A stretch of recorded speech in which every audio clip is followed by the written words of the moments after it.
Hi, it's Tricia Johnston, residential realtor with Ladder & Blum with your real estate tip of the week. Tax season is when a lot of people start thinking about getting into real estate investing. It's a great way to diversify your investment funds, but many new investors don't know how to get started.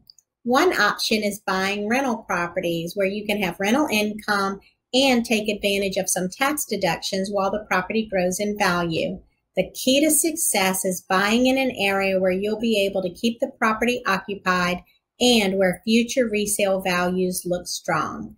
A second option is buying properties to renovate and flip or resell. The keys to success for flipping properties are to not overpay up front, not over-improve the property for the area, and to buy where current resale values are strong. A good CPA and an experienced realtor can help guide you, making real estate a great place to invest and grow your hard-earned money. If you have any questions, just give me a call. I'm Tricia Johnston, residential realtor with Ladder & Blum, and I'll be back here next week with another real estate tip for you.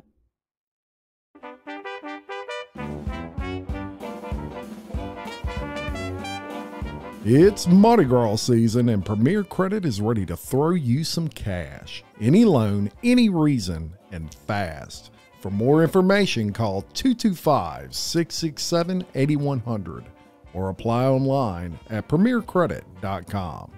Premier Credit, a proud sponsor of Local Leaders, the podcast.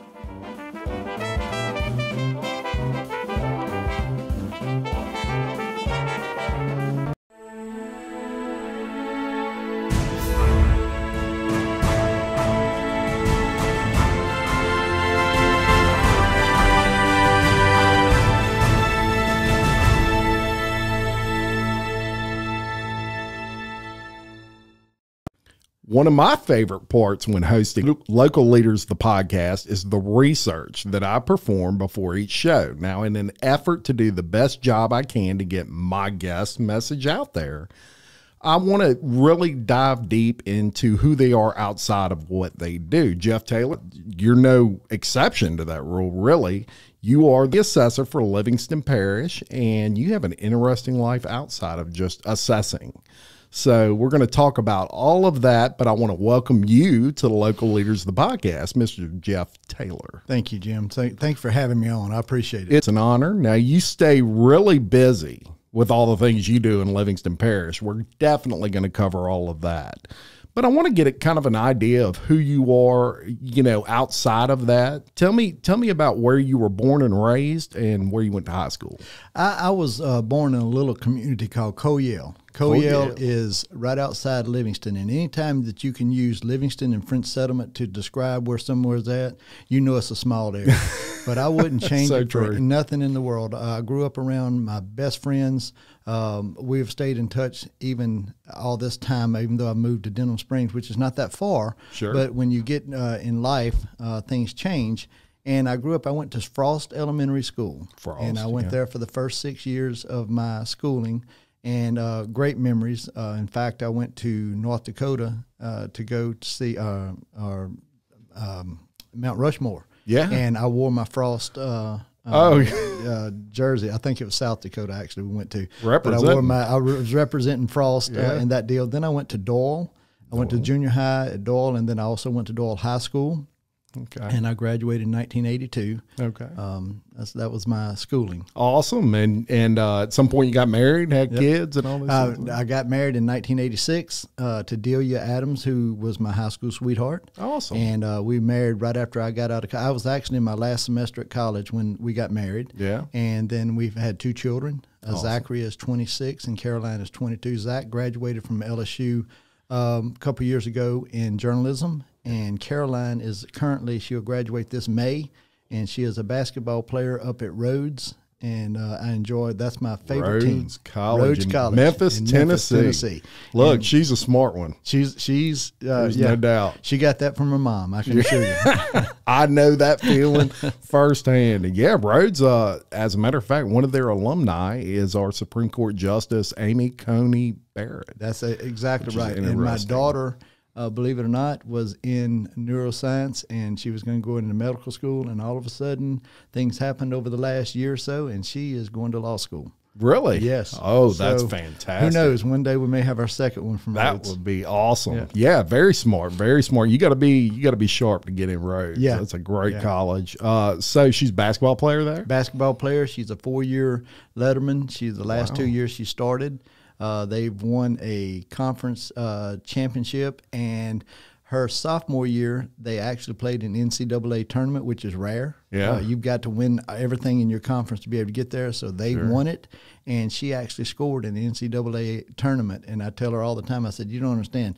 That's pretty big that you actually scored in a tournament. So absolutely, she's doing very well. Wow, good for her. Yeah. So in a one-on-one basketball game, who wins, dad or daughter? Well, I don't know how to play basketball. I play more of a foot basketball. Yeah. And so I'm bigger than her, so every time she goes to shoot, I just throw her down. There you go. Yeah. But as far as horse and everything like that, no match. No match. No, not even close. Shoot the lights out, huh? Yeah. It's not fair. Yeah, I hear you. Now, in addition to all that, you're the son of a preacher man, right? So Aretha Franklin sang the song so well, and you are a son of a preacher man, and not just any run-of-the-mill preacher man. So your father, who was Delmas Taylor, was actually the longest-serving active pastor in Livingston Parish prior to his passing in 2016. That's right. Growing up and now, how much of a role did faith play in your life? Faith is everything.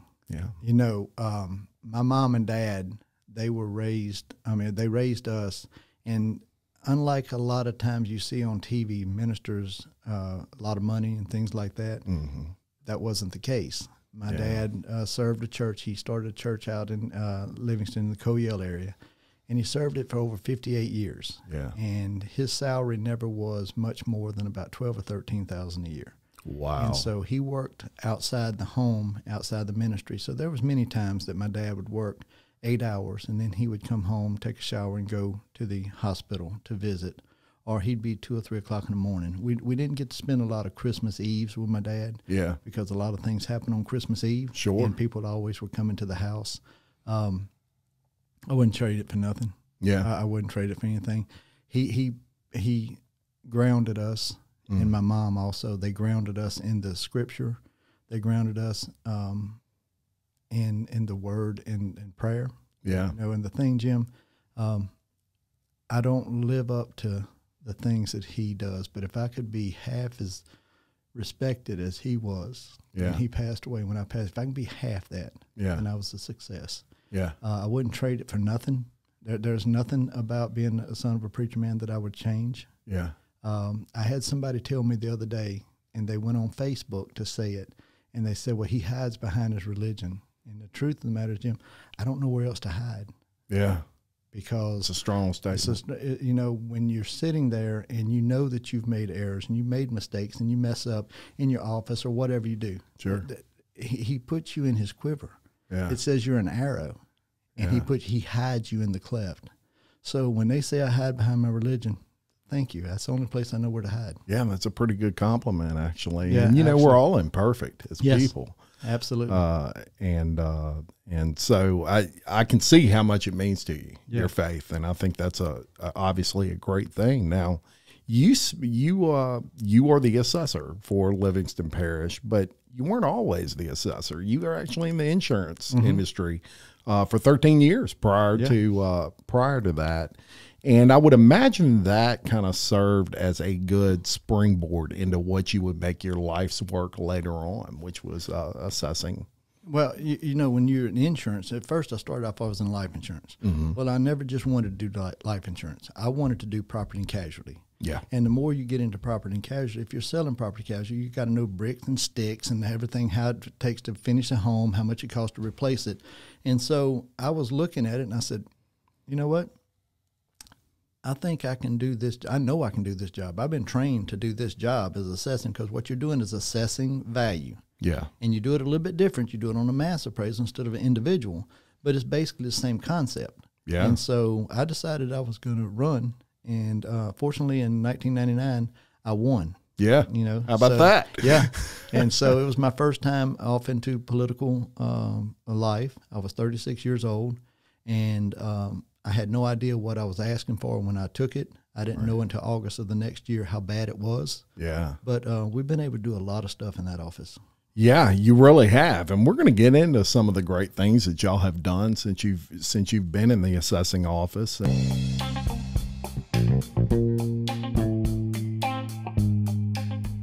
From humble beginnings in 1989, Big Mike's has long been a place for friends and family to gather for lunch, dinner, and drinks.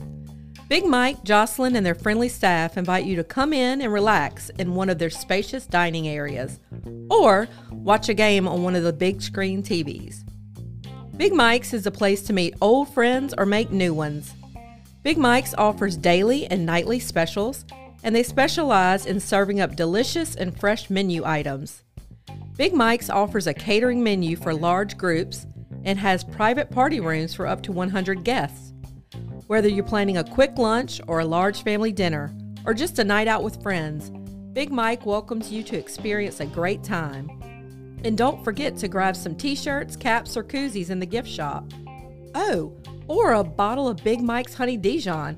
It's delicious. Big Mike's Sports Bar and Grill. We're kind of a big deal. And the first thing I want to do is kind of get the misconceptions out of the way with what you do, actually, because I've had people think that it's, you know, exactly like when you get an appraisal. So if you go assess a house and in a home appraisal, they're the exact same thing. They probably differ a little bit. But what you definitely do not do is you're not the tax man. You're not the guy that taxes people and collects those taxes and things like that. As a matter of fact, I just wrote mine out recently, and I didn't write it to you. Right. That's right. For sure. So obviously you don't have that responsibility, but kind of break it down into exactly what an assessor does for a parish. Okay, assessor is, the name says it all. Yeah. I assess value. Yeah. That is it. Yeah. I do it on a mass appraisal. So there's a lot of times people will come in and say, well, my neighbor right across the street from me, we have the same house, but my taxes are higher than his. Okay, first of all, I don't do anything with your taxes. Let's look at the assessment. Yeah. So your house is the same. If it's the same exact house, built on the same time, everything is equal, then they should be assessed the same. Right. Oh, well, he's got another room in his. He's got another 100 square feet. Then they're not the same. Oh, I do totally it by square different. footage. Yeah. So at 100 square feet, if you're looking at $100 a square feet, that's $10,000 more. Sure. Okay. So we do it on a mass appraisal, though. I go into a subdivision, we grade it out, we see how many different classifications they have. And then we come to a square footage per classification.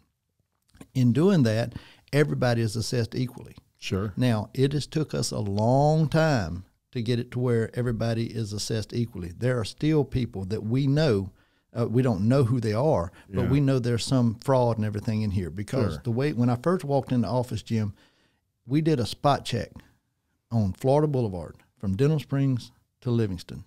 30% of the property was not listed, not under assessed. It was not listed, not listed. And so I've went from $101 million of total value, of taxable value in our parish. When I walked in the door, first thing I did is I purged the records of all the stuff that wasn't good anymore. Went down to $94 million. We're at $580 million in a taxable value now. Yeah, so we have increased 400-something%. We've only increased 50% of people. Right. So that starts to tell you that we've been out there working. My guys, we're down to like 400 structures in this parish that have not had a tape measure on them out of everything. That's unbelievable. We're down to like 400. We're going to finish that this year. So what does the assessor do? He goes out there and he makes sure that the measurements are right. Yeah. I was amazed when I come in at how many houses were assessed at $74,900. Yeah. You know why? Why? Homestead's $75,000. Yeah. So if you got your friends and everything in there, all of a sudden you make them $74,900. Yeah. They don't have to pay taxes. No taxes. So we're going to pass a tax on the people that are over $75,000. And how did we used to pass all the taxes in the parish? And you're not going to pay anything for that. It's just going to be the rich people paying it. So you vote for it. You vote for the school millage. You vote for the sheriff's millage. You vote for drainage, just because you're not going to have to pay for it. Right. Well, a funny thing happened. values have now exceeded over 75,000, and everybody's having to pay. Right. So we got to go out there and make sure that people are getting their fair assessment. Because if I go out there and I put a wrong square footage, if I add your carport or garage, if if I put that under roof, then all of a sudden you're going to be paying a lot more. So we have to make sure our numbers are accurate. We just went through a legislative audit last year. They went 11 months. They stayed in our office. Yeah. And they found out that our procedures are perfect. Our finances are perfect. The way we did our measurements were perfect. And all of our assessments, we're at 99% accuracy of the ones that we know. Yeah. Now, we still know we've now got this flyover that's catching more and more people. Sure. But there's people that told us that they had 1,200 square feet when they really had 1,800. Yeah. Sometimes it was an error. Sometimes it was because they didn't want to tell the truth. There are some people that are building homes on shed permits. Mm-hmm. You know what that is? Mm-hmm. A shed permit means that we don't pick it up. Yeah. So all of a sudden we found out that the permit director was allowing people to get these shed permits, building houses, and we found them. Yeah. And now all of a sudden, $700,000, $800,000, $900,000 homes that wasn't on the rolls because they were a shed permit. Right. It's a situation, Jeff, where when you started out, I'm sure back in '99, technology was not what it is today. I mean, I bet you had a job. When I walked in the door, had it not been for the clerk of court coming over Tom Sullivan, we didn't have the stuff necessary to run the office. Wow. Because the way it works is you've got a 14-month waiting period after you win the election. I won in October of '99. Mm-hmm. I wasn't supposed to take office until January of 2001. That's 14 months. Yeah. My predecessor had to resign in August, so I took over a little bit early. Yeah. Had I not took over, we'd have been completely out of money. Yeah. The computer screens and everything, the computers were basically just shells. Yeah. We had no information. But we had a backup over somewhere, so we was able to put everything back in to the computer. Yeah. But if we wouldn't have had it, we had nothing. We'd had to start all over. Wow. And so we went to do all of that, and the clerk loaned us pens. They loaned us paper. They gave us all these things. Tom Sullivan was the man. He really come through for us. And he said, I'm here. He said, we're coming into this together. Let's get it going. So we went through all this stuff. And it was amazing how much was wrong in that office. Yeah. And so we just started. We're going to do this. Technology, we were still taking the cards out of the file and writing them. And then we updated to where we could do it all on computer and print that out, and that was pretty cool. Sure. And you went from all of that. Now, I'll tell you a story. This is a true story. The reason we're with the software company that we are now, we'd researched them for a while, but we were fixing to put our assessment roll out. And we had two gentlemen that worked on them. They were the only two that knew this software service when I first walked in. Sure. One of them quit, moved out of state. The other one had a stroke right before we was going to do it. Literally, me, my chief deputy, and my chief office administrator. Chief deputy, he didn't do anything. But my chief office administrator, we were sitting there looking at it, and the guy was blinking for us to get it. This is a true story. He had to blink for us to know what categories to fill out so we could send out the tax notice. True story. And so I figured at that time, I said, we need to do something different. We need to have a bigger system in here. So we went and bought this software and services. It's worked out real well for us. We're going to be updating that also, but it's those things, the technology, the flyovers now, the mapping system that we have. Tommy and I started a mapping system that we did. Then we found another company that would upgrade it even more. And when you go on there, our mapping system is it's unbelievable. Yeah, it's state of the art. It's a fantastic deal. So when you talk about going from, if I go to your house and nobody knows who you are and you're not on the roll, and I can't research it through the clerk's office, I may have to go back to that house 5, 6, 7 times. I may have to go at 7, 8 o'clock at night to find out that Jim lives there. Yeah.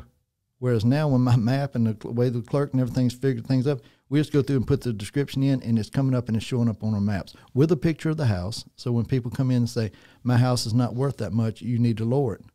Okay, well, here's your neighbors. They're all on for this price per square foot.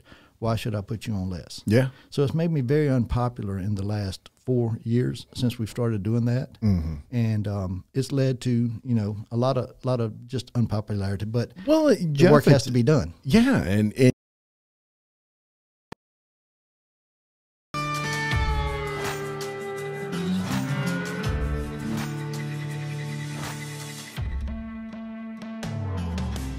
BJ Pawn and Gun in Denham Springs wants to buy your unwanted gold jewelry, gold coins, and gold bullion. With 30 years of experience operating in the Livingston Parish area, BJ Pawn wants to be your source when selling your gold. So stop by BJ Pawn today for a no-obligation offer. BJ Pawn, a proud sponsor of Local Leaders, the podcast.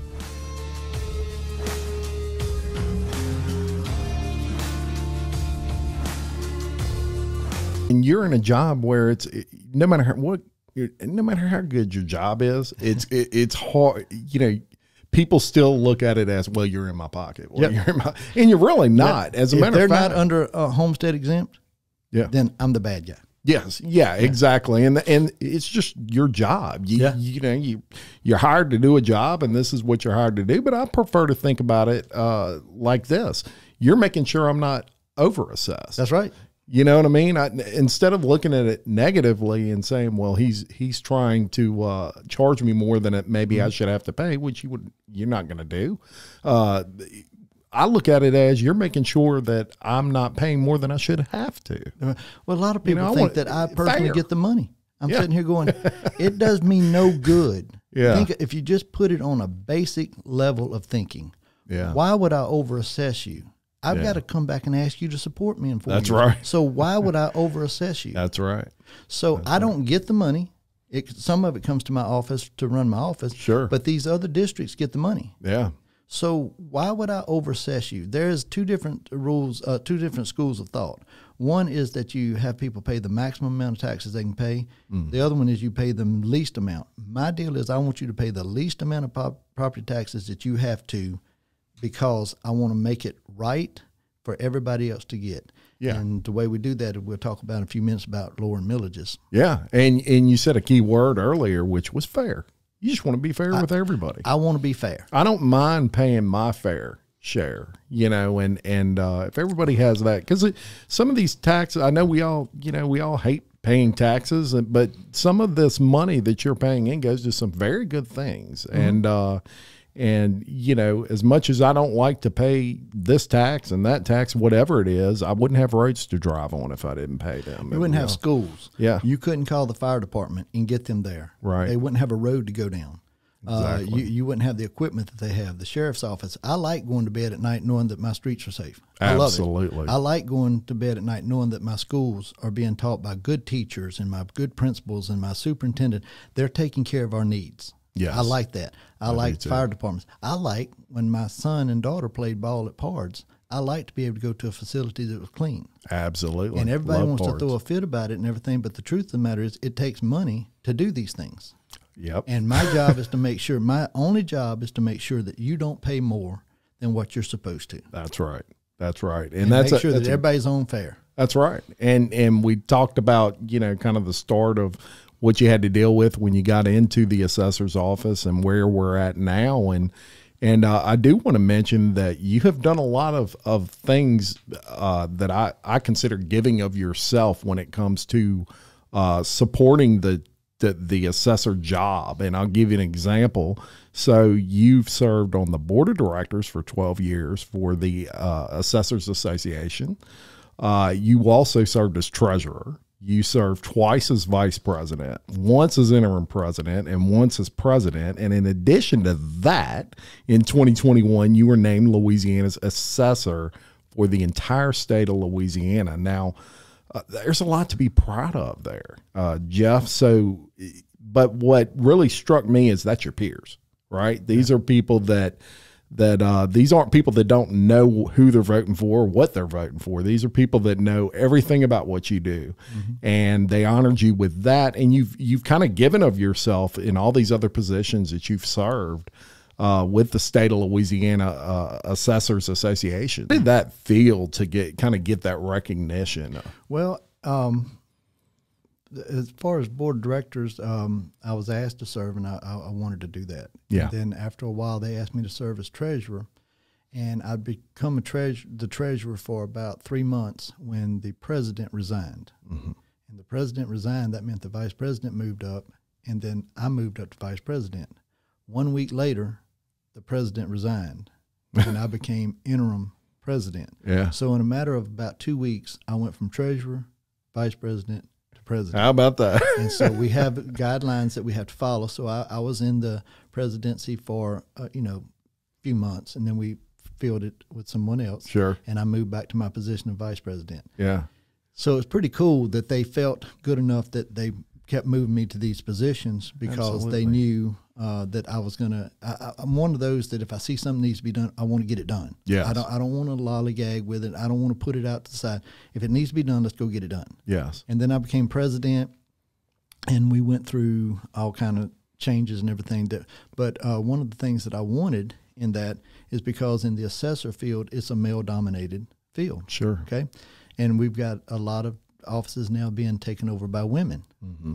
But our committees and everything were not represented by women very much. It was like an 8% of the women that were assessors were lead committee chairmen. Sure. And so I got it up to 25% because that's the number of assessor women that we had. So my year I became president, I said, I know you've served as a committee chair. I'm going to put you as vice chair because I need a lady in that position. Fantastic. Because we need to make sure that they understand that they're part of this association. Yeah. So I moved it up to the 25%. Yeah. And I made that I made that a goal.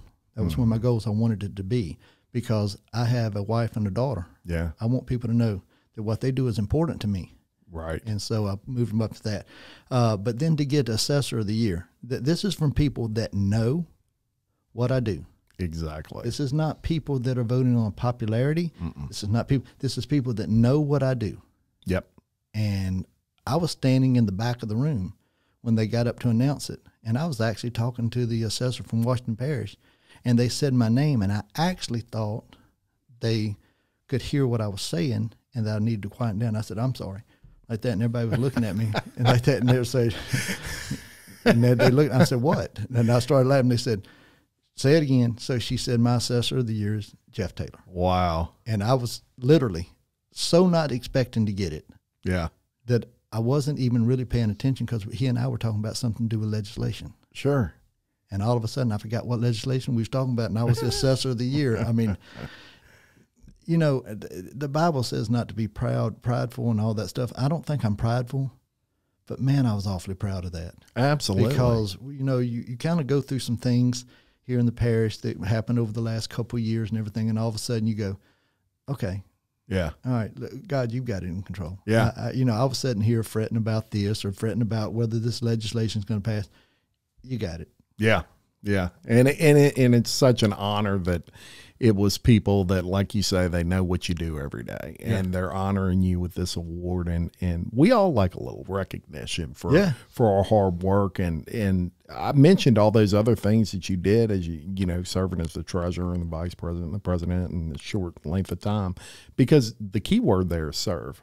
And you know, you got a family too, right? Yeah. And all these things, and you're dedicating yourself to going further than just being, you know, the assessor for Livingston Parish. You're putting yourself in other roles that, you know, it's not like you're getting $1 million for being treasurer of the Assessors Association. You're doing get nothing. You get nothing. It's a serve role, and it's just you giving more of yourself. Yeah. And so that's a fantastic thing. But I was taught that, Jim, from the time you asked about my mom and dad. Yeah.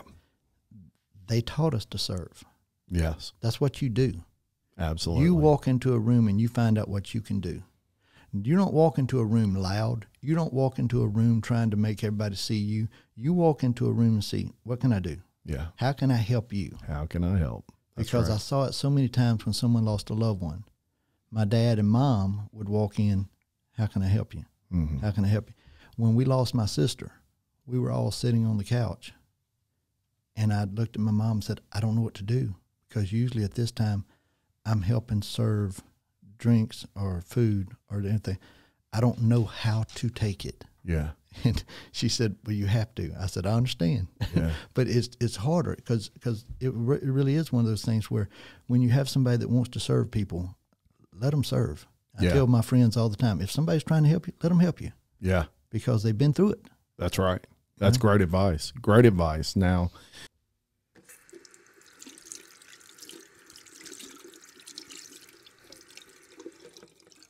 Casey, have you called the plumber about the sink in the break room? Yep, they came this morning. I can't believe you missed them.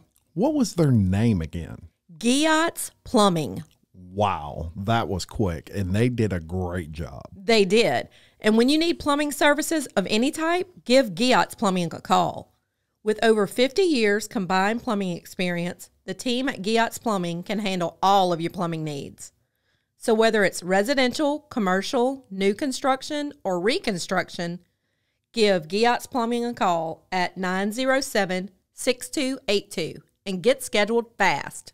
Giot's Plumbing, a proud sponsor of Local Leaders, the podcast.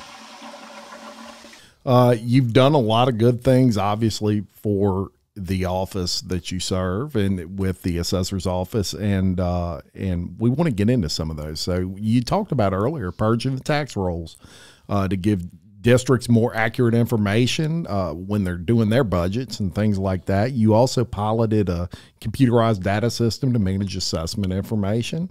And you currently, we discussed this a little bit about the mapping system, but I want you to tell us about that because it's an amazing, featured in USA Today 4 times, you know, and you've really assisted with this mapping system. So tell us all about that.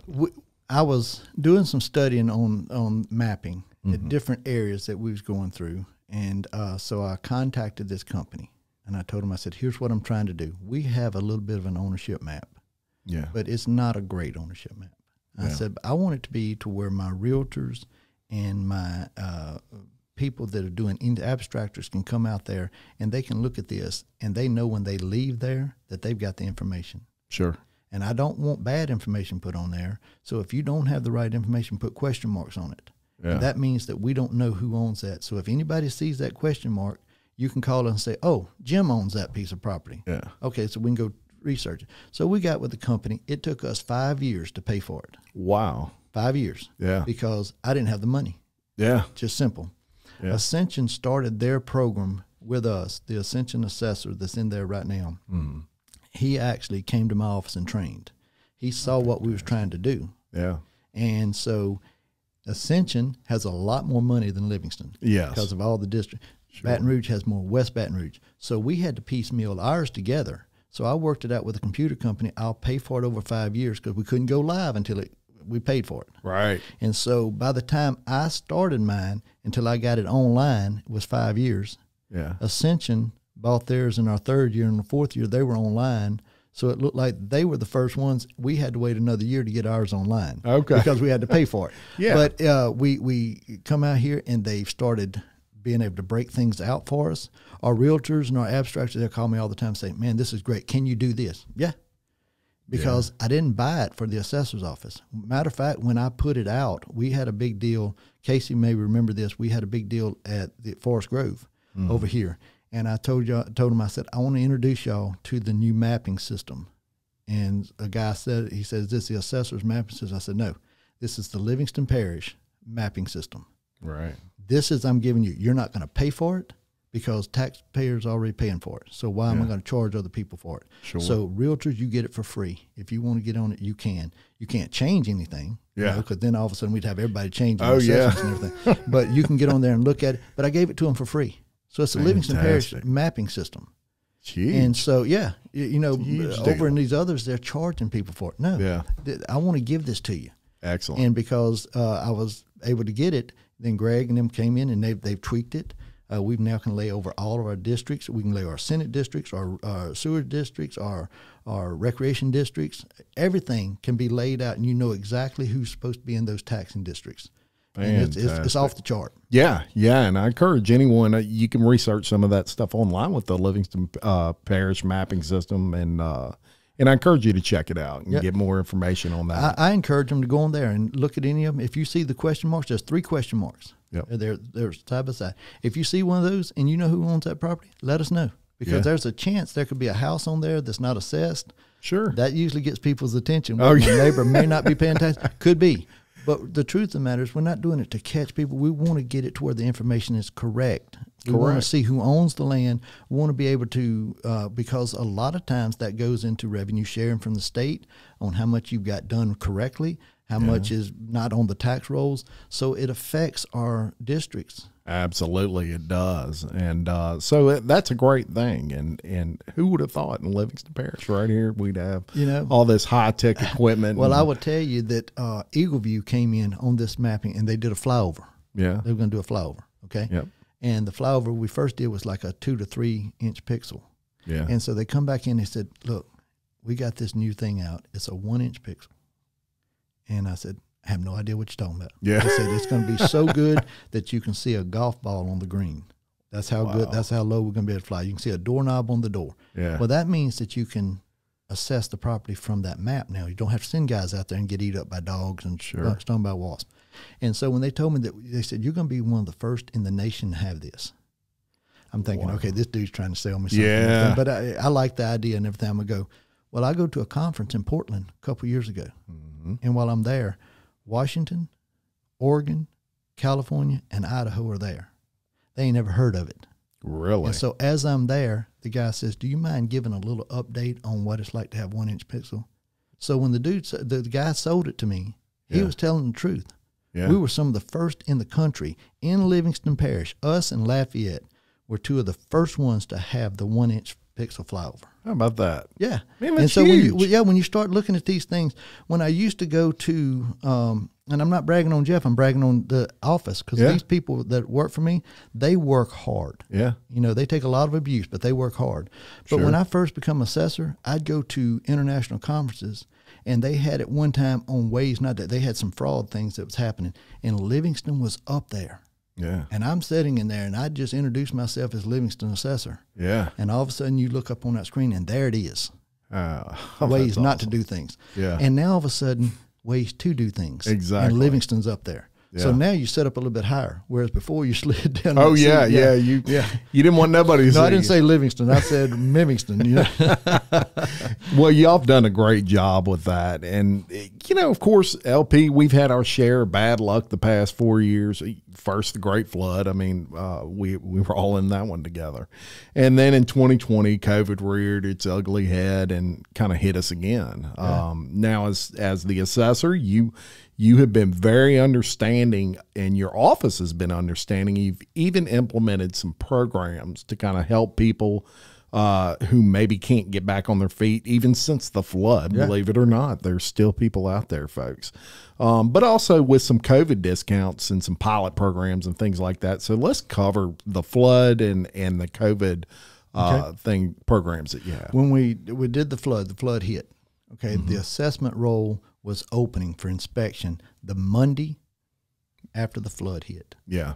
We had already done all of our work for the year. Yeah. And all of a sudden, the flood hit. And so we were supposed to open on the 15th. I think it was 16th. It was the Monday. Yeah. And so I called the tax commission. I said, look, this is not going to work. I said, first of all, nobody can get here. Right. Second of all, nobody's coming in, and because all their stuff's flowed down the river. Yeah. And they said, oh, no, you've got to be open. The law says you've got to be open and let people come in and inspect the rolls. So by about Wednesday, they called me back and they said, well, you can shut down. So no kidding. Yeah. You know, these people's houses are destroyed. Thank you very much. Yeah. Well, we had to come up with a way to have some kind of fairness about it. You're hearing on the on the news that Baton Rouge is given a 50 to 60% reduction for people that flooded. Ascension's given a 70 to 75% reduction to people that flooded. Yeah. I knew I couldn't do that. Right. I knew there was no way. If I gave a 75% reduction in 1 year, we were not going to have a sheriff's department. We were not going to have schools. We were not going to have fire departments. Right. So I had to be the person that stood with my districts and stood with my people, and I had to come up with something in the middle. Right. So what I worked out with a group of districts and with the people, I didn't just do this on my own. I asked questions. Yeah. What if we do this? Since they're giving 70 over in Ascension, what if I give 20% a year? Yeah. For 4 years, because Ascension gave it for 1 year. Right. So I said that still equals out to 80% for my people. It's just you got to have it over 4 years. Yeah. Now it wasn't fun because people were sitting there going, "But my house is not worth it." I understand. Yeah. But the truth of the matter is, the assessment's on January the 1st, so you really owe the higher amount. Now January 1st is next year. You've got an argument, but not this year. Right. So worked it out, and we did it. We gave them a 20, 25, 20, and a 20. So they actually worked out to be an 85% reduction in their assessments over 4 years. And, you know, Jeff, it had to be a tough decision as to where, you know, you want to do the right thing by everybody. Absolutely. And at the same time, it's not so clear as, well, we'll just give you, because you've got to see the backside of that and the programs that are going to suffer because that money is not being funneled into it. How many people were going to come up in May and say, why are we not playing ball? Yes. Why can't we play ball? Yeah. Well, we don't have any money because we gave you a 70% reduction and it shut down the park. Well, why did it take the sheriff's office 3 hours to get away? He had to lay off deputies because he didn't have the money to get there. Yeah. Fire department may not be responding. So I had to make sure that the districts had the money that they needed to operate, not excess. And I told them, I said, you will not have excess. But I also had to make it fair for the homeowners. Right. Now, there are some homeowners that have held me responsible for the fact that I didn't just give it to them. I said, okay, I got you. But you got 85% instead of 70. And I understand it wasn't optimal, but it was the best that we could come up with. Yeah. And so we did that for you, and we gave it to you. Jim, we're swamped with these podcasts, and I'm in the mood for some local barbecue for lunch. Barbecue? Casey, the problem with barbecue is the speed. That would take forever. Not at Buddy's Barbecue. With the drive-through line, they can get us fed fast, and that sauce, yum. It is right in the heart of Denham Springs. Do they have specials? Yes, they have plate lunch specials every day, Jim. And I bet you didn't know they offer some of the best catfish plates you've ever tasted on Fridays. And on Saturdays, they have smoked ribeyes. They are as flavorful as you can find anywhere. Okay, I'm hungry. What's the number? I'll call it in. No, just go online and place your order. By the time you're finished, I can head that way. That is convenient. And really smart. Yep, just like me. A local business, and you know what I always say. Oh, yes. Jim Chapman loves local. Correct. And that makes me smart. Oh, please. If you're in the mood for barbecue, go see Buddy's Barbecue at 105 Florida Avenue Southeast, right in the heart of Denham Springs. They're a proud sponsor of Local Leaders, the podcast. And, you know, for the most part, you always got some that's going to just... Oh, yeah. You can't please 100% can't please of the them people. all the time. There's no doubt. When they saw it, but I went to the tax commission. I told them, I said, this is what I'm going to do. I said, I'm the duly elected assessor in Livingston Parish. I'm going to make this decision. So I did it. And just was fortunate the tax commission went along with it. And then they told us this past year, you got to take it off. Yeah. And I said, okay, no problem. I said, what about my people that are still working? They said, there's not many people that are still working. I said, there's still people working on their houses. Yeah. I said, I've got neighbors that are still working on their houses. They still got concrete floors, and they've got their walls are not finished.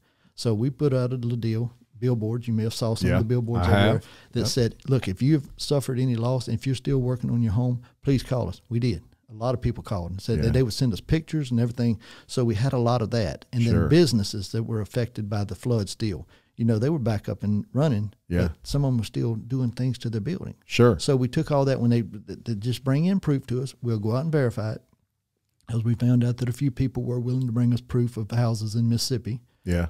We don't have houses in Mississippi. We've got them here. Yeah. So I don't need the pictures of your house in Mississippi. I need them here. And so we did that, and then COVID came along. Yeah. Well, the flood discount falls off. It's another reassessment year, so we're fixing to get this big jump in assessments. Yeah. And COVID hits, and everybody's sitting here going, "Man, what now?" Right. You know, I've got to come up with this money to pay for this. My business is shut down. I'm getting laid off and everything. So, as far as we know, I'm the only assessor in the state that gave a 10% COVID discount. Yeah. Everybody talked about it. They kept going back and forth, and they, well, we don't know what to do. Giving a 10% COVID, because I don't know what's going to happen with home sales. Right. I don't know what's going to happen now. Home sales are up right now, but if this thing keeps going, Jim, what's going to happen when people start losing their jobs? Yeah. And all of a sudden they can't pay the house notes. That's right. Then you're in the deal. So I lowered it 10%. I'm keeping that 10% on for this year, for 2021. And I'm going to look at it again and see if it doesn't need to be more. And if it needs to be more, I'm going to give it to them. But our businesses, I told them, I said, you bring in what you lost from from March the 1st to July the 31st. You bring in what you lost in revenue. Yeah. And we're going to put that we put it into a formula, and we were giving people reductions for that. Absolutely. So it was deserved, Absolutely. Big Mike deserves a break. He sure does. Because he's sitting there and he's trying to keep us. He supports everything in his parish. Every time somebody comes up to him, he does it. So when it came time for him to get some kind of reduction, I felt it was well deserved. I agree. I felt it was well deserved. I agree 100%. And you know, it's surprising you're the only one that's really offered that, or at least pushed it through and has implemented it in the state. But I can assure you, I'm the only one that put billboards up to let everybody know. Yeah. Some other people may have said to the businesses, if you have a loss, come in and see us. Yeah. But if me and you's talking about that and I haven't told the world, right? I went on the Denham Springs News podcast. I put billboards up. We sent letters out. If you've had a reduction, please let us know. Yeah. Yeah. So it was out there. Yeah, we've done our due diligence on that. There's no doubt about it. Now you also sponsor Assess the Need and have done that for a long time. One of my favorite programs, amazing parish-wide school supply drive that obviously helps needy families. And take it from a guy who's got 3 kids. School supplies ain't cheap. No, they are not cheap. They are not cheap. Nope.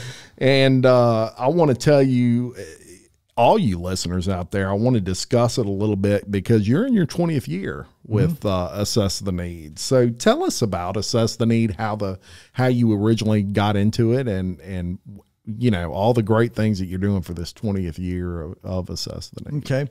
Well, first of all, 20th year, we just celebrated it. We've raised right at $1 million. We may be a little bit over $1 million in that time period, which is huge. Huge. For the kids of this parish. Fantastic. It started because we had a office manager from one of the schools, secretary, call and say, you know, everybody gets something for Christmas and everything, but we've got kids that are coming to school that have no notebooks. Is there anything you could possibly do to help me in my school? Well, me and my wife were sitting there talking. I said, well, we can possibly do this and everything. And then she said, you know, we could do a program. And she said the program could be called Assess the Need, a play off the assessor's office. Yeah. Assess That's the a need. great. Yeah. So she came up play. with the name. She and I sat down and we started putting this plan together. Yeah. And we got input from teachers and everyone like that. Called my mom and dad and told them, I said, this is what we're going to try to do. And so when I went to the school board, I asked, you know, I was thinking it was going to be about $2,000-$3,000, honest to God. Yeah. So the first year when I went to the school board, I said, this is what we're going to try to do. Because I was from Frost. Yeah. You know, we had 100 students. So we have 3% of the people. So that's 3. And so each school is going to have 3. So we're going to have to help, 100 kids. Yeah. And we're going to put $30 in each one of them. So it's going to be $3,000. Had it in my mind. Yeah. Book sack and everything. Sure. Went to the school board and I said, how many students you got? They said, we got 14,000.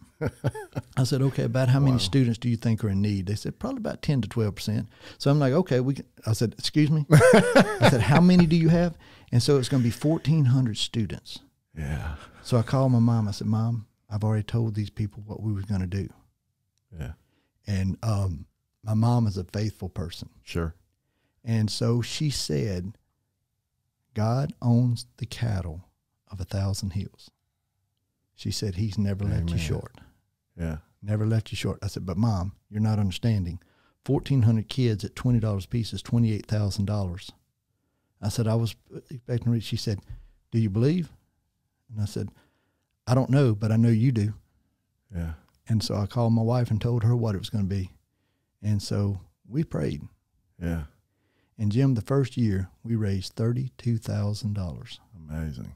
To help all the kids. In 20 years, we have never come up short, not one time. Yeah. Every year I fret about it. Yeah. I'm the one, oh, you little faith.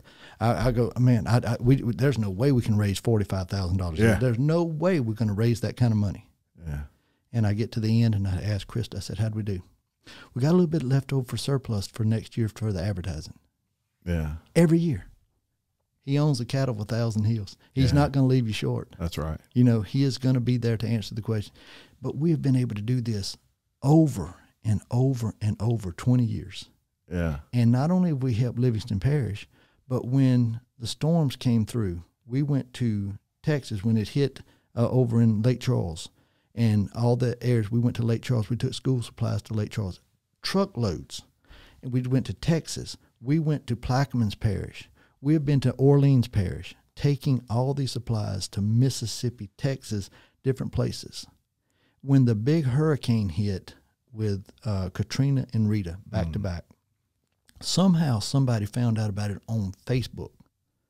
And the next thing you know, I'm contacted with somebody from Illinois and from Pennsylvania. We want to help. I said, great, we could use anything you can do, money or supplies. Just send them, we'll help distribute them. Well, all of a sudden, my pastor at the church called, and he said, you're going to need to get over here. And I said, what's the matter? He said, they got a little moving truck over here that's full of supplies, and so I can't undo them. Can you bring some guys to help? I said, yeah, well, a moving truck is a little rider truck. Yeah. You know? Oh, yeah. Okay, no. When I got to the church, there was an 18-wheeler parked at the church with supplies from front to back, top to bottom, with nothing but school supplies, everything that everybody was going to need. So we were able to completely take care of Lake Charles.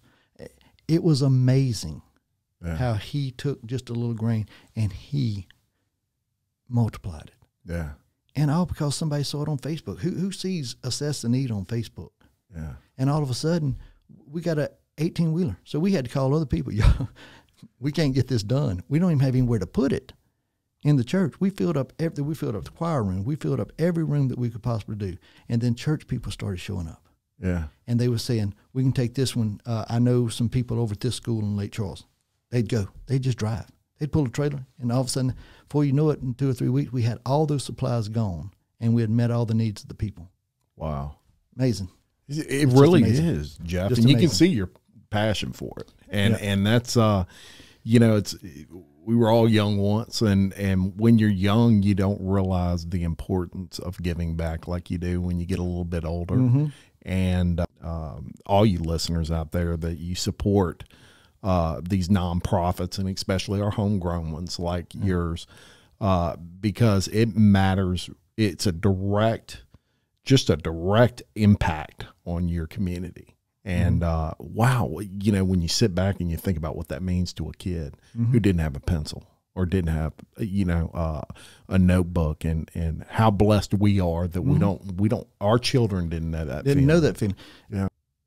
You know, Jim, it's not a deal to where when that child walks into the class that they say one time, I don't have a pencil. They say it 6 times that day. It's amazing. I don't have a pencil. I don't have paper. I don't have. And before you know, they become the have-nots. I don't have in life. I don't have. But all of a sudden, somebody just reaches down and gives you a hand and pulls you up. Yeah. Pasha's roller, sweet Pasha, over at Southside Elementary. She called me one day. There was a child that was being disruptive, terribly disruptive in class. Her mom was either in jail or non-existent. Her dad was either in jail or non-existent. This child was in bad shape, living with grandparents. So Pasha went down to get her. She was sitting in the back classroom, disruptive. Pasha goes down and gets her, brings her to the office, and tells her to pick up some school supplies. And the little girl says, I don't have any money to get. She said, you don't have to. She said, because the people of Livingston Parish have supplied you with these supplies. Yeah, it's huge, man. And gave it to her. The little girl finished the year all A's, had moved up to the front of the class, and Pasha says she became a model student. Wow. You never know that one person that you help. That's right. Will become the best housewife, minister, doctor, lawyer. She may become the next assessor, and she may be the best one we ever had. Yeah, that's right. That's a great point, man. And you just never know who you touch. You never know who you touch. I love it. So you may have noticed, if you hadn't seen Jeff Taylor for a little while, his hair's a little bit longer than normal.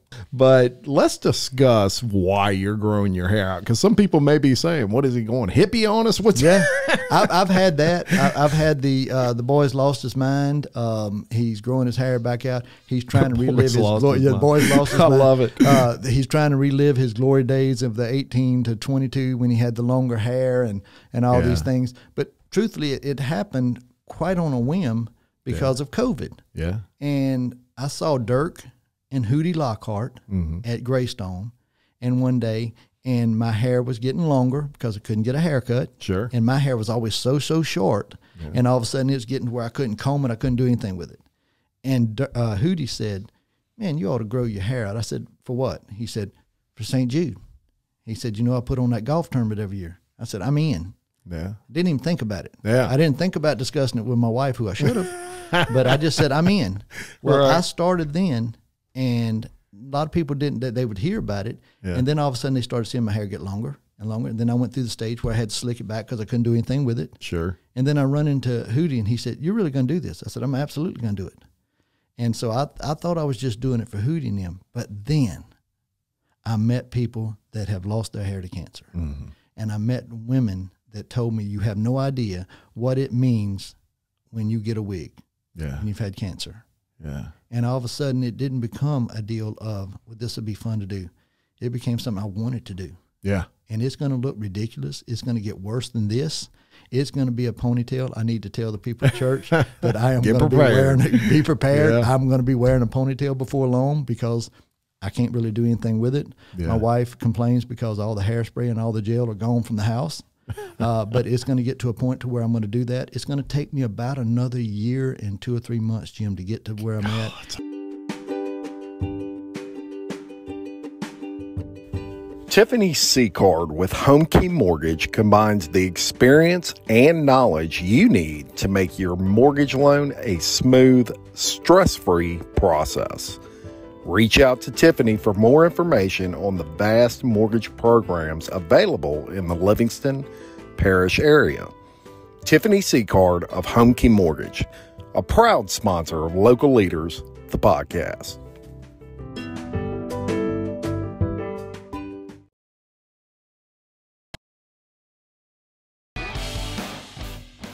Now is the time, more than ever, to support local business. Alisa Verret Interiors and Custom Workroom is working hard to use made in the USA products for all their clients' window coverings. Schedule your appointment today for a consultation on Roman shades, drapes, shutters, outdoor sunshades, and even woven woods. Need a virtual appointment? No problem. Call Alisa at area code 225-955-1135. Alisa Verret Interiors and Custom Workroom, a proud sponsor of Local Leaders, the podcast. And you can see how long it is now. Yeah. Again, it's going to look ridiculous, but man, how good is it going to feel to know when they cut this hair that somebody is going to be able to go to Walmart or they're going to be able to go to church and not be self-conscious. Yeah. Yeah. It's all about that. It's all about sometimes just being nice.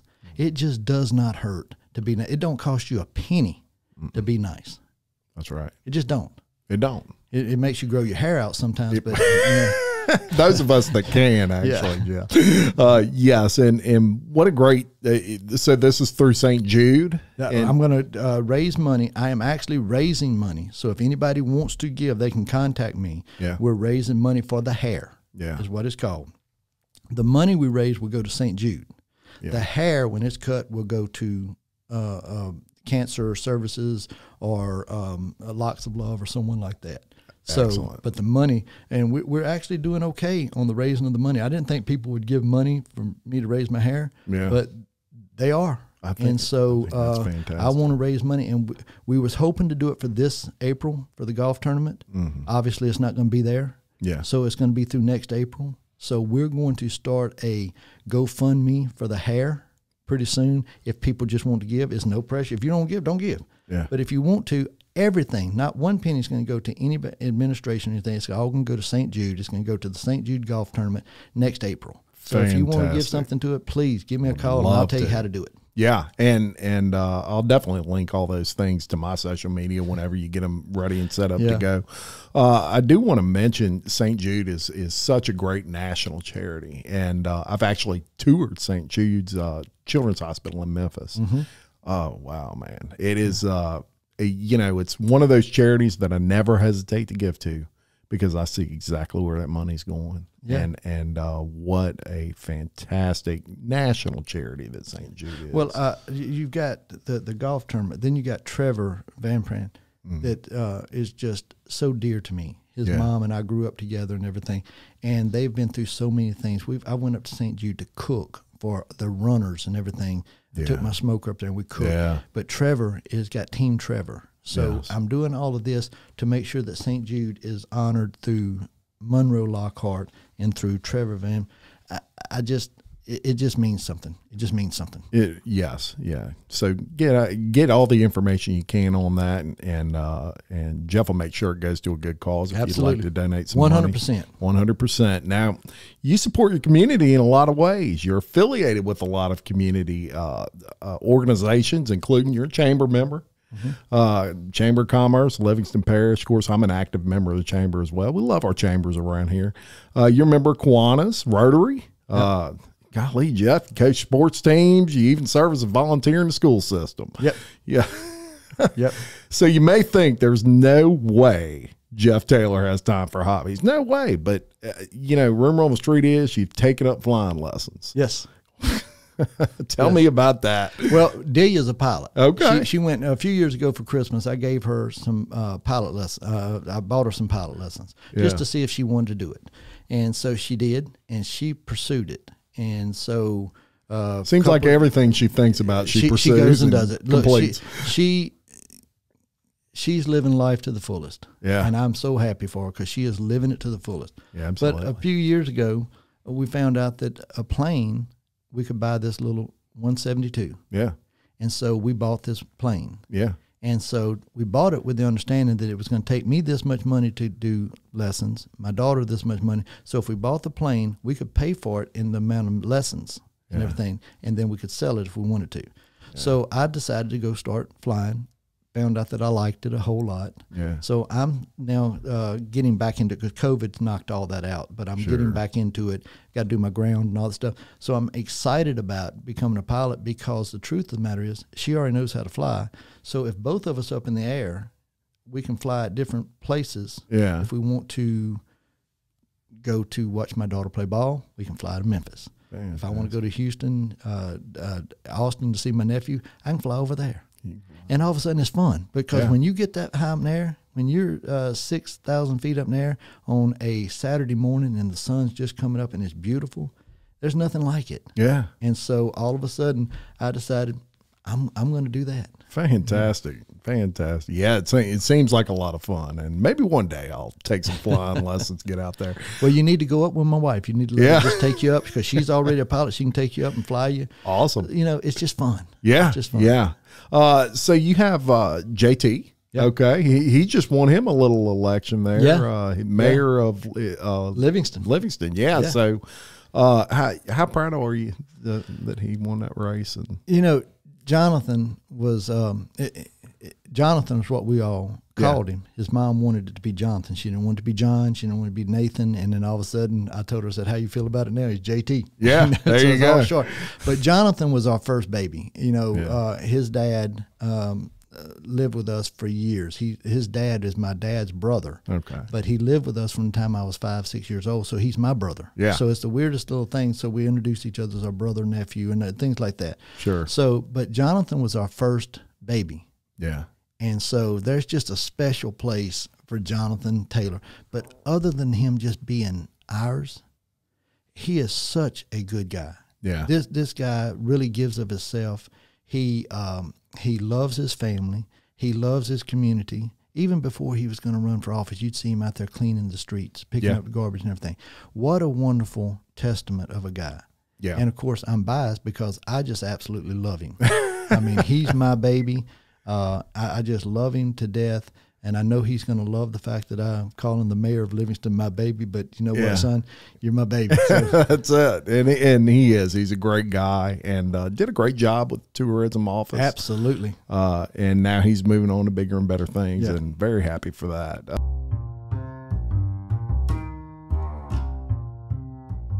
Stephanie Berthelot and the crew at SR Enterprise can handle it all, from sheetrock to texture to paint. Give Stephanie a call at 504-432-9284. SR Enterprise, where they spread the paint and you spread the word.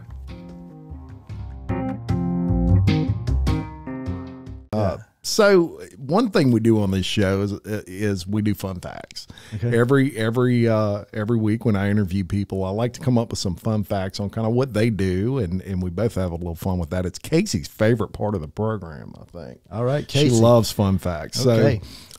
So today I came up with some on assessing. Okay. And you'll find these interesting. Be glad you don't live in New Jersey, because if you lived in New Jersey, you would be the highest property tax rate of anywhere in the country. That's right. I'm convinced Bon Jovi calls that. Absolutely. It had to be. They're actually somewhere close to 2% on their assessments that they do. In contrast, Louisiana actually has a reasonably low rate compared to nationally. So be glad that you live in Louisiana. We compared to the national average, we're actually lower towards the bottom in the entire nation. So interestingly also is that if you live in Livingston Parish, you're not paying the highest property tax rate. You got to go to St. Tammany Parish That's right. to get that. That's right. And the parish with the lowest tax rate is property tax rate is St. Landry Parish. So they have the lowest, but not much further. Livingston Parish kind of in the middle there, which is right where you need to be, I guess. So some interesting things there, because if you live here, sometimes people think they pay more taxes than anywhere in the world. And, and they don't. No, they're not even close. I mean, we're one of the lowest states absolutely in the entire country. And believe me, mass appraisal helps you pay even less. Some of these states have to do an appraisal. We do a mass. Mass means average. Yes. Okay. So you could be paying a lot more, but I guarantee you're not going to be paying more than you're supposed to, because we study it and we make sure that you're right. So you're right. Livingston's really doing it where it's supposed to be done. Doing well. Love living here. And man, I cannot tell you how much I appreciate you coming on. I enjoyed this. This was fun. I got to know more about you. Like I said at the beginning, I love researching people ahead of time. And I learned some things about you, man. You're doing a great job over there. Well, and one of the things that the assessors will tell you, they're not surprised when they get an email from me at 3 o'clock in the morning, 4 o'clock in the morning. Yeah. Because the word on the street over there with the assessor, he don't sleep. When do you sleep? But, I may wake up at 2 o'clock in the morning and start doing some work on my computer, and then I send all my emails out. And then all of a sudden they'll get another email at 6, and they'll get one at 8, they'll get one at 10 o'clock. And they're like, when do you sleep? Whenever I sleep. It's just, I've always been a person that didn't need a lot of sleep. Yeah. And, you give me a 10-minute cat nap, and I'm off and running for another 3 or 4 or 5 hours. And so it's just that I enjoy what I do. Yeah. It's just that simple. It's not a deal to where you have a job. Right. My job is being the assessor. Yeah. I have other activities and hobbies and everything that I do.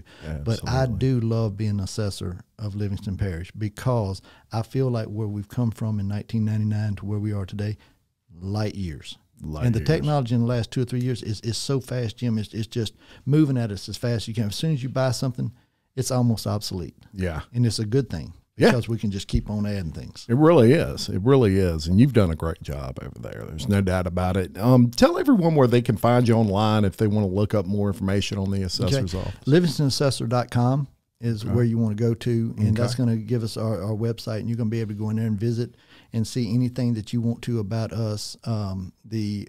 We're thinking about updating the pictures as I go along.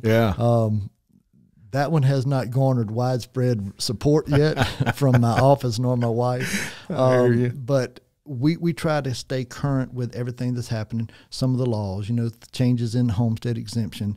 One of the things that just changed this past year is the freeze form, that you can actually, if you're over 65, you can come in and freeze your assessment, not your taxes. Because again, I don't do taxes. I do assessment. But you can freeze your assessment. Well, before, the limit was like $74,000 that a couple could make. If you made over that, you couldn't freeze your assessment. Sure. In session this last time, we raised that to $100,000.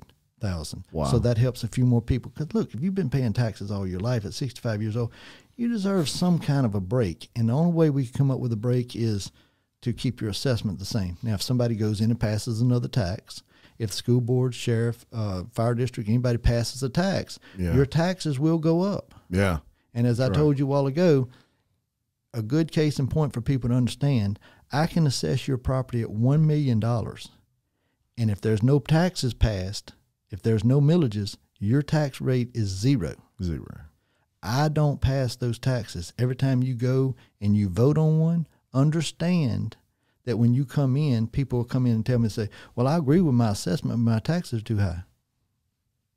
Different ball game. Yeah. All you and I can do is agree on your assessment. If your assessment is wrong and you can show me, I'll fix it. If your assessment is right, I'll prove it to you. Well, the people pass the taxes. People pass the taxes. You know, it's the majority. Absolutely. I mean, and if you don't vote in them, that. if you don't like taxes and you don't vote, then shame on you. Yeah, I mean you got no right to complain at that point, right. For sure. So I do want to thank Miss Kate. Oh, before I go, I did want to mention this. So we talked about your wife a little bit, but you've been with her a long time. I mean, y'all were high school. You've been in love since you was in high school. That's right. 34 years I've been married, and I dated her for 4 years before that. I started dating her, well, actually almost 5 years. I started dating her in 81. Wow. When I was a senior at Doyle High School. Yeah. And she and I have been through all kind of things, a lot of adventures, children, fun times, love her to death. She's been June the 20th this year at 6 o'clock will be 35 years that we've been together. So very proud of that accomplishment. I'm very proud of her. I'm very proud of the things that she has accomplished in her career. She has been strong, stands right there beside me. Yeah, and they say behind every strong man is a strong woman. There's no doubt and a surprise mother-in-law. So that's a true statement. That's a true statement. Absolutely. No doubt about it. Well, but yeah, she has been a rock. She's been right there with me. We started off with nothing. Yeah. And we've been able to build a life together that has been just joyous. Well, that's a beautiful thing, sir. I'm not going to climb a mountain with her, but you know.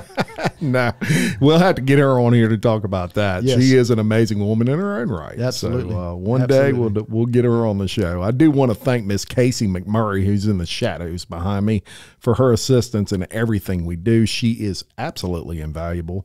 My guest for today, Livingston Parish Assessor Jeff Taylor, and all you viewers and listeners for your support. Follow me on social media and spread the word, because we're all about local business over here, and we sure appreciate it. Thank you to all my local business sponsors, including Premier Credit, Tricia Johnston Realtor, PJ Pawn, SR Enterprise Painting, Tiffany Sicard of HomeKey Mortgage, Buddy's Barbecue, Blaksheep Creative Media, Gilead's Plumbing, Itradexchange, Big Mike's Sports Bar and Grill, Alisa Verret Interiors and Custom Workroom, and SportNCenter.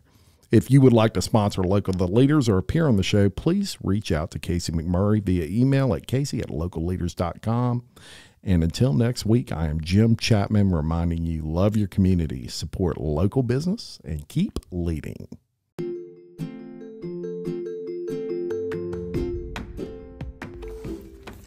Dane Arnold with Itradexchange has been enabling small business in the Livingston Parish area to save cash through his network of over 300 participating Livingston Parish businesses.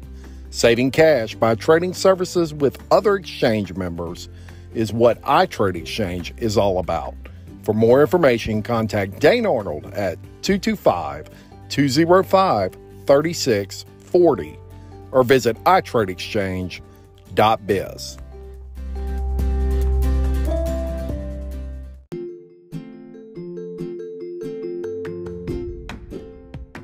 Blaksheep Creative understands the importance of digital marketing and your return on your investment.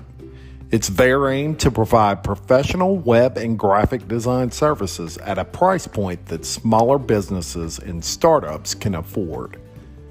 Get in touch with them on the web at blaksheepcreative.com.